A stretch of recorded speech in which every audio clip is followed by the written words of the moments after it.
Massive protests against Donald Trump and his regime erupting in Los Angeles. It's not being covered at all by corporate news. We cover it here at the MeidasTouch Network. You see the people in Los Angeles rising up against Donald Trump's ICE raids. Donald Trump not handling it well. So yesterday, Donald Trump once again ran to the roof of the White House, and he was going to rant and rave like a lunatic, and I think someone had to pull him back down and say, "Don't do that again, Donald." How do I know that? Well, if you look at what the White House pool report was saying, this is what they wrote yesterday at 5:02 p.m., right around the time we saw those massive protests in Los Angeles. From the White House pool, it appears POTUS may have canceled his plan to go out on the White House roof again. Security positioned on the roof has gone inside. Secret Service is still holding the pool in place, however,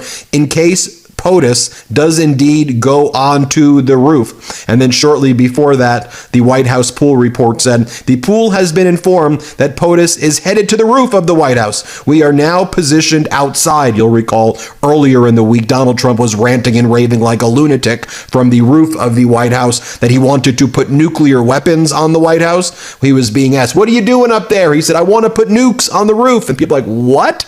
And then he started saying, "I bought all of this." He was pointing around the White House in D.C. "I bought all of this. This is mine. I paid for it." Let's go back to the protests taking place in Los Angeles. Here is another angle. Non-stop protests happening in LA.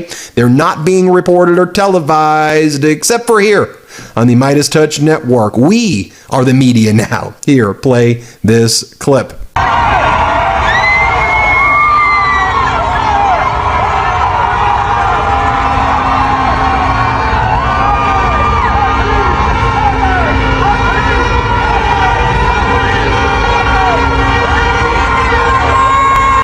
Now, Donald Trump not just getting protested in Los Angeles, the Trump regime getting protest in the UK. Shout out to all our UK viewers at the MeidasTouch Network. J.D. Vance was going to the Chevening House in the United Kingdom to meet with David Lammy, their foreign minister in the UK, after Donald Trump engaged in what may be the most humiliating foreign policy and diplomatic blunder in the history of the United States of America regarding the meeting with Vladimir Putin in Alaska. I'll get to that in just a moment. My, how humiliating for the Trump regime and the United States of America. But here are our friends, the Meidas Mighty in the UK.